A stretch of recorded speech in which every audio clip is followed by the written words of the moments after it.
If you are a parent or a child that somehow found a way to close the generational gap between each other, this video might not mean any significance. To you, I might even be wrong, which may be because I'm not a parent yet, and it's been a few since I've been in adolescence.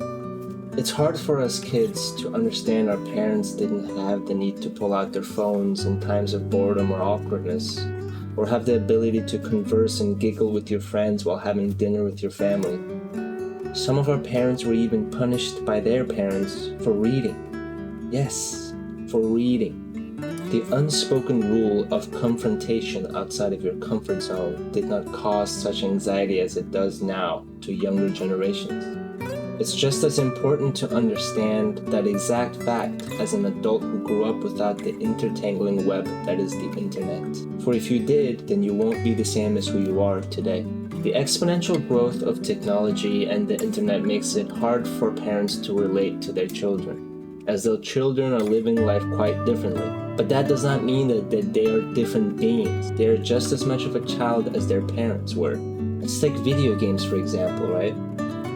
Today's kids will try to teach their parents the importance of video games by showing them articles like this, where they show the study on how Tetris helps PTSD, or like this on how Call of Duty makes our cognitive abilities better. But most of them just saying that to get more playtime. It's important for kids today to understand all the cool things they have today won't be possible without people like their parents. And there are millions of children still today who wish they had everything a middle-class child in America has. But it's useless to tell a child going through puberty that. Because as I used to be a teenager once, we just don't listen. Imagine living such a rough life, working double, triple jobs, and your kid grows up and tells you, I want to be a Twitch streamer. That'll make you quite frustrating, right? And you might take it out on them. But it's counterproductive for parents to give up due to frustration when they can't seem to close the distance of the gap. Because it is up to the parents to initiate the process than the child. But if the child opens up a little bit, it gets much easier for the parents. That's why the most important part for the child that truly loves their parents to at least try to understand that the reason why their parents get frustrated and angry with them over small things constantly is because they kind of see you as their second chance at childhood. And in a way that is really sad. And you have to really think about it in that way for you to truly understand where your parents are coming from. A lot of parents today who are older than 30 extremely jealous of their children because of how lucky they are. And they see themselves as the heroes that gave you a life better than theirs once were.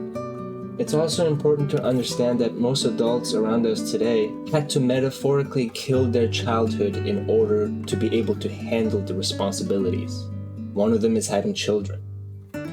So when they get frustrated at you for talking back, or failing a class, or whatever the reason, it's because they're all thinking, if only I had the things you had as a child, I would have done better. But you can only say that after the fact that you've grown up from being a child to an adult, and only adults can realize and understand that concept.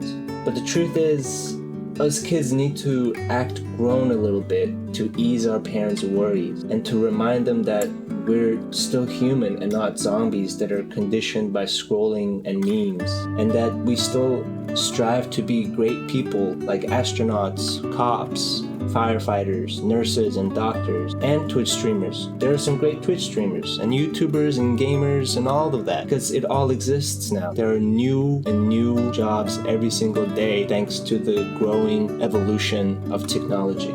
But that doesn't mean the parents get off scot-free, you know?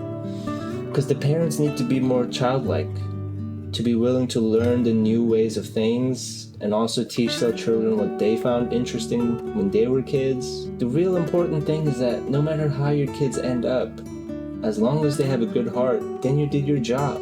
I'll use a mainstream example to relate the last sentence.